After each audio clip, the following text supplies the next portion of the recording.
Halo adik-adik, Assalamualaikum warahmatullahi wabarakatuh. Kembali lagi di pembelajaran biologi pertemuan kedua, tentunya dengan Mbak ya. Kemarin kan kita udah belajar tuh mengenai jaringan meristem.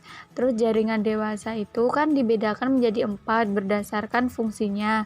Ada jaringan epidermis dan ada jaringan parenkim.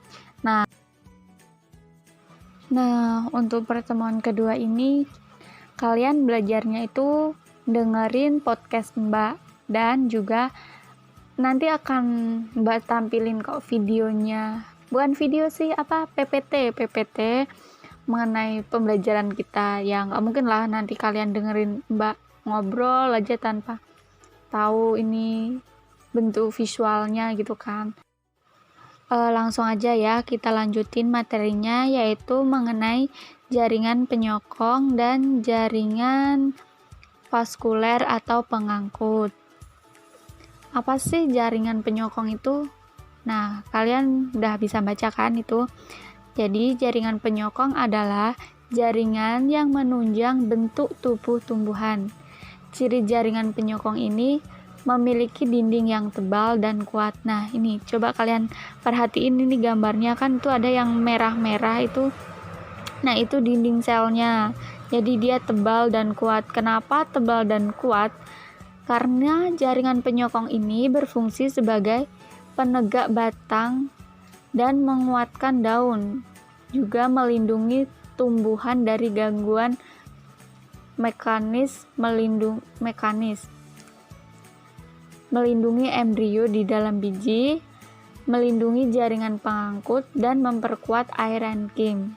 Jadi, jaringan pengangkut ini harus kuat dan memiliki dinding sel yang tebal.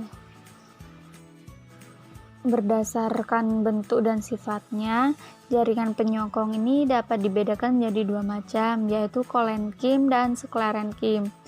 Kolenkim ini merupakan jaringan penguat pada organ tumbuhan yang aktif mengadakan pertumbuhan dan perkembangan. Jadi kolenkim ini letaknya pada organ tumbuhan yang masih aktif mengadakan pertumbuhan dan perkembangan. Misalnya pada batang, daun, bunga, dan buah. Ciri-ciri kolenkim ini biasanya sel-selnya itu beragam bentuknya. Ada yang prisma, pendek, panjang, terus ujungnya runcing, memiliki dinding sel lunak, dan tidak berlignin atau mengandung kloroplas dan tanin. Nah, sedangkan sklerenkim merupakan jaringan penguat pada organ tumbuhan yang sudah berhenti melakukan pertumbuhan dan perkembangan. Cirinya, pada sklerenkim ini dindingnya itu sekunder, terus tebal, mengandung zat lignin.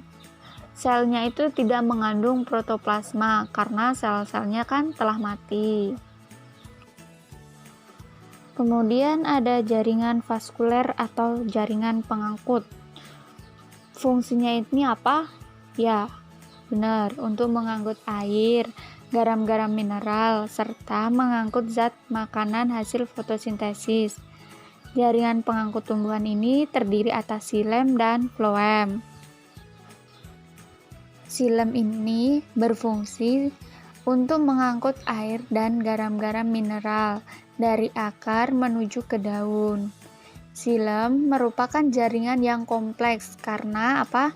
Karena tersusun dari berbagai macam bentuk sel. Sel-sel xilem ini telah mati, berdinding tebal dan mengandung lignin. Komponen pembentuk xilem ini ada yang pertama unsur trakeal, serat xilem, dan parenkim xilem. Nah, di dalam unsur trakeal ini tersusun atas trakea dan trakeit. Begitupun pada serat xilem. Serat xilem juga terdapat trakeit dan libriform. Pada parenkim xilem itu tersusun atas parenkim kayu, dan parenkim jari-jari ampulur. Selanjutnya ada floem. Floem apa fungsinya? Ya, floem berfungsi mengangkut dan mendistribusikan hasil fotosintesis dari daun menuju ke seluruh bagian tumbuhan. Floem tersusun dari sel-sel hidup dan mati. Jadi pada floem ini sel-selnya ada dua ya. Ada yang sel hidup dan ada yang sel mati. Kemudian komponen pembentuk floem. Komponen pembentuk floem ini ada unsur tapis, sel pengiring atau sel tetangga, serat floem, parenkim floem, dan sel albumin.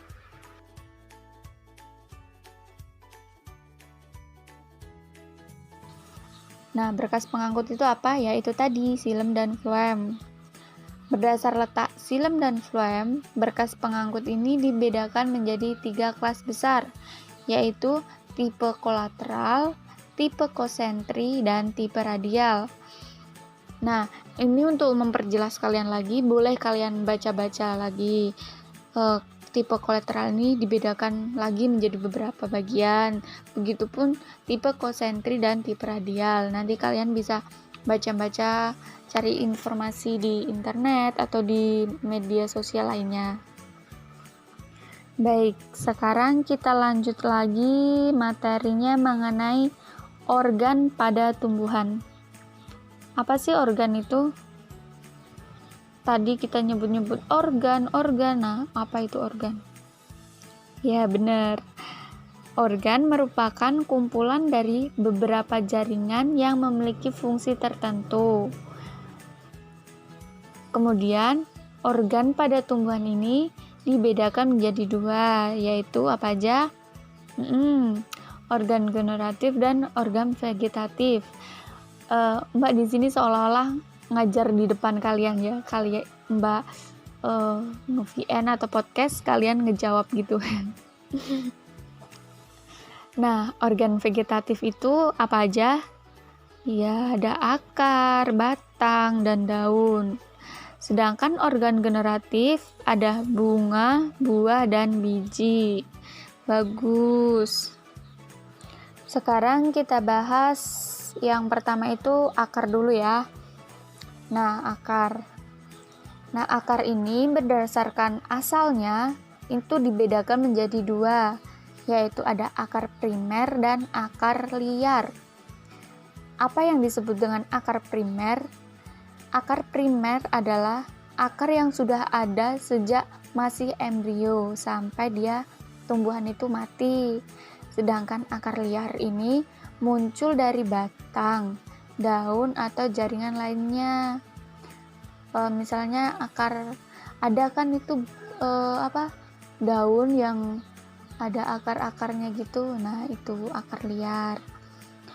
Terus pada dasarnya akar ini terdiri atas beberapa macam ya. Ada pertama tudung akar atau kaliptra yang berfungsi untuk melindungi ujung akar pada saat akar ini menembus tanah. Jadi pada ujungnya akar itu ada kaliptra atau tudung akar. Kemudian ada epidermis. Epidermis ini terletak pada zona diferensiasi atau pada itu akar yang ditumbuhi rambut akar atau bulu. Berfungsi untuk memperluas permukaan penyerapan. Jadi untuk memperluas penyerapan air-air yang digunakan untuk membantu fotosintesis. Kemudian ada korteks. Korteks ini terjadi pada pertukaran gas. Kemudian ada endodermis, adalah pemisah antara korteks dan stele. Kemudian ada stele atau silinder pusat. Di dalam stele ini terdapat berkas pengangkut, yaitu xilem dan floem. Nah, bisa dilihat pada gambar itu kan, letak-letaknya mana korteks, epidermis, floem, xilem gitu. Itu ada 2 gambar tuh kan, jadi yang sebelah kiri itu dikotil dan sebelah kanan itu monokotil, itu pada akar dikotil dan monokotil, jadi ada perbedaannya ya. Kalian jangan tidur ya dengerin podcast ini. Biasa kan orang-orang dengerin podcast itu mengenai podcast sebelum tidur atau cerita-cerita yang seru gitu. Kalau ini kalian beda, dengerin podcastnya mengenai pembelajaran biologi yang berkaitan dengan organ-organ pada tumbuhan.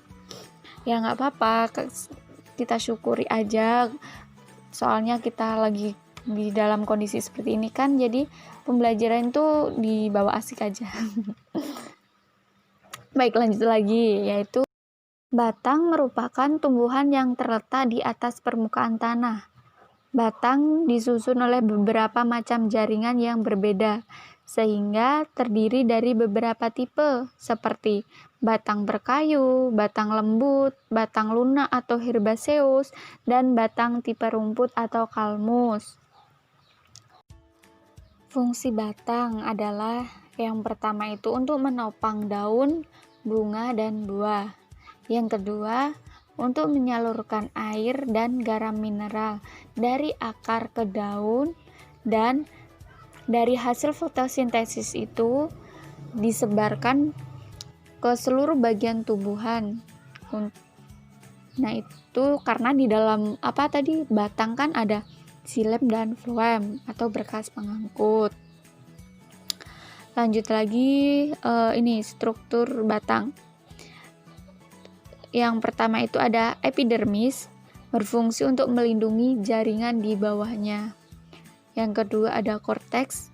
Nah, korteks ini tersusun atas beberapa lapisan parenkim yang berdinding tipis dan terdapat banyak ruang antar sel. Yang ketiga ada stele. Stele adalah lapisan terdalam dari batang. Di dalamnya ini tersusun atas sel parenkim dan berkas pengangkut. Selanjutnya organ yang ketiga itu ada daun. Daun adalah organ tumbuhan yang memiliki fungsi utama untuk membuat makanan melalui proses fotosintesis. Selain itu, fungsi daun adalah sebagai tempat pengeluaran air dan cara penguapan atau respirasi. Kalau manusia itu untuk bernapas. Nah, kalau di daun tempat bernapasnya itu kalau di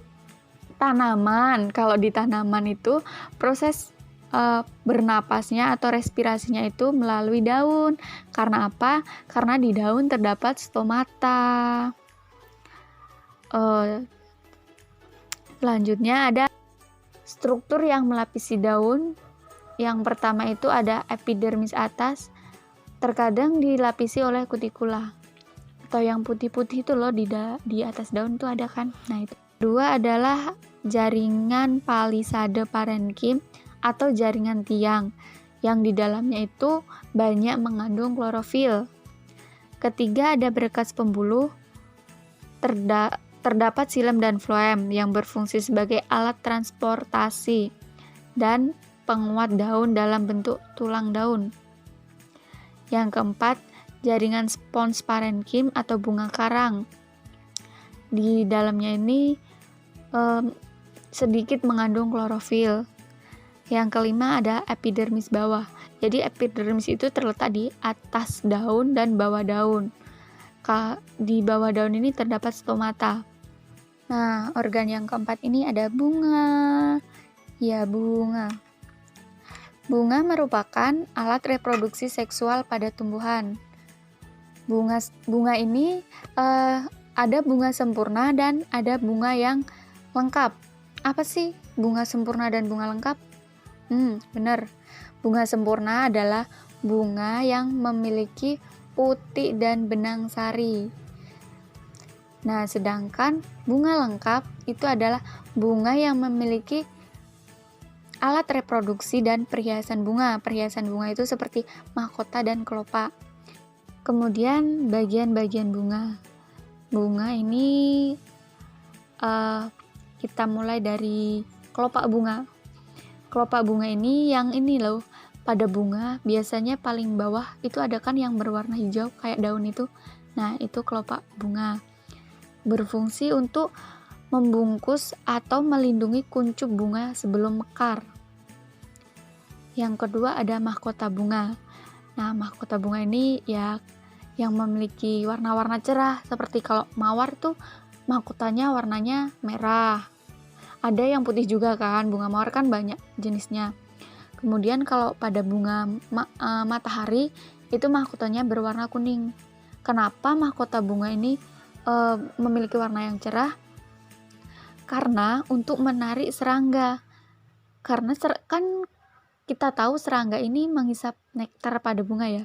Jadi selain dia menghisap nektar, dia juga ini bisa membantu penyerbukan bunga. Kok bisa? Iya, soalnya kadang nih badan si serangga ini bisa nyentuh ini benang sari yang mengakibatkan polen-polen benang sari ini nempel di putik pada bunga.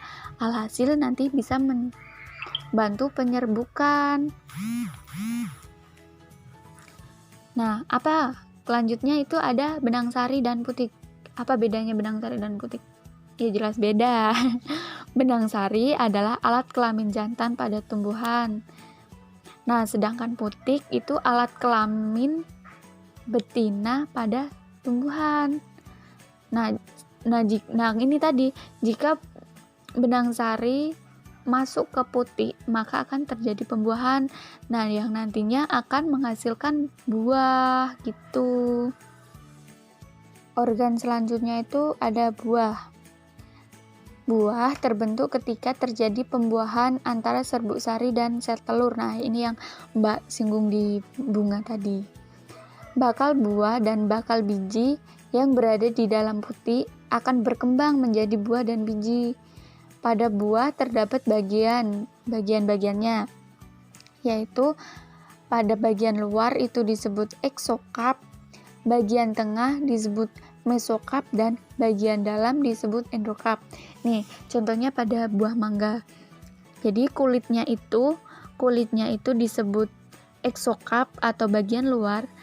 Yang kita makan daging buahnya itu bagian tengah atau mesokarp, dan yang bagian dalam itu ini sebelum biji itu kan ada tuh yang kulit kerasnya itu. Nah, itu disebut endokarp.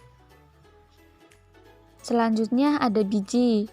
Biji merupakan alat perkembangbiakan utama pada tumbuhan spermatopita atau tumbuhan yang berbiji. Pada biji terdapat bagian-bagiannya, yaitu seperti kulit biji, endosperm, dan daun lembaga atau embrio. Nah, sekarang coba kalian perhatikan ini gambar yang ada di screen kalian. Ini kan ada perbedaan dikotil dan monokotil. Yang pertama itu pada bijinya.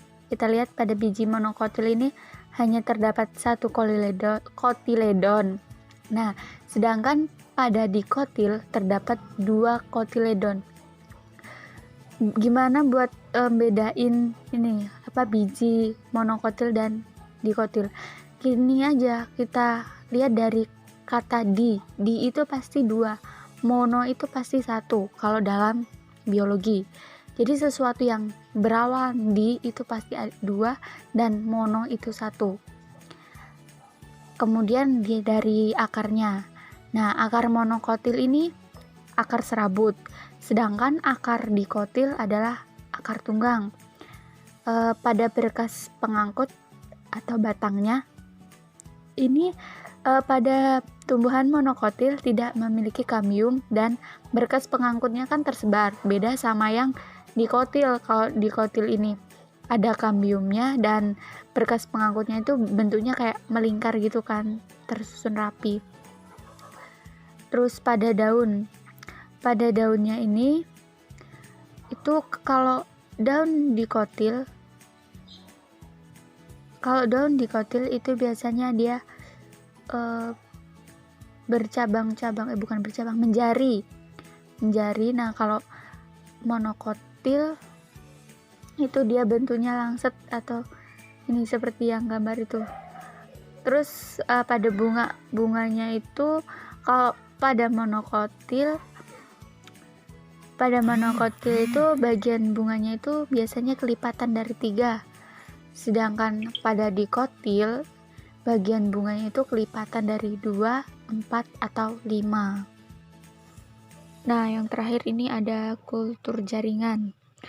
Kultur jaringan adalah teknik memperbanyak tanaman dengan cara mengisolasi bagian tanaman, seperti pada jaringan akar, batang, daun, dan mata tunas. Kemudian ditumbuhkan pada media buatan.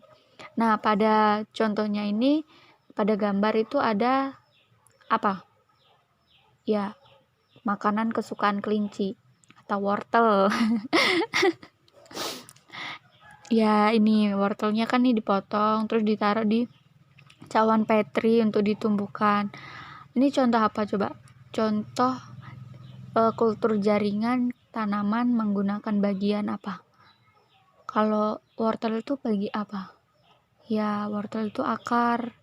Jadi kalau kita makan wortel sama aja makan akar. Lanjut lagi ya. Kemudian ada selanjutnya itu mengenai jenis kultur jaringan. Jadi kultur jaringan ini ada beberapa jenis. Yang pertama itu ada meristem kultur, adalah kultur jaringan yang menggunakan jaringan mudah atau jaringan meristem. Yang kedua itu polen atau anter kultur, adalah teknik kultur yang menggunakan serbuk sari. Kemudian ada protoplas kultur, yaitu kultur jaringan yang menggunakan protoplasma.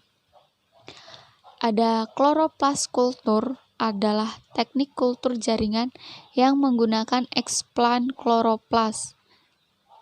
Kemudian ada somatic cross atau silang protoplasma, yaitu dengan menyilangkan 2 macam protoplasma menjadi 1, kemudian dibudidayakan hingga menjadi tanaman yang mempunyai sifat baru.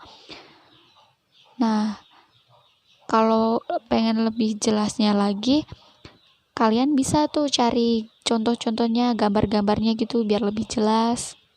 Ada keunggulan kultur jaringan. Apa aja sih keunggulan dari kultur jaringan ini? Ya, yang pertama itu dapat diperoleh bibit yang identik dengan induknya. Tidak membutuhkan tempat yang luas, bibit yang dihasilkan seragam, bibitnya itu lebih cepat pertumbuhannya. Dengan waktu yang singkat, kita bisa mendapatkan bibit dengan jumlah yang sangat banyak. Nah, itu tadi sedikit informasi yang dapat saya sampaikan.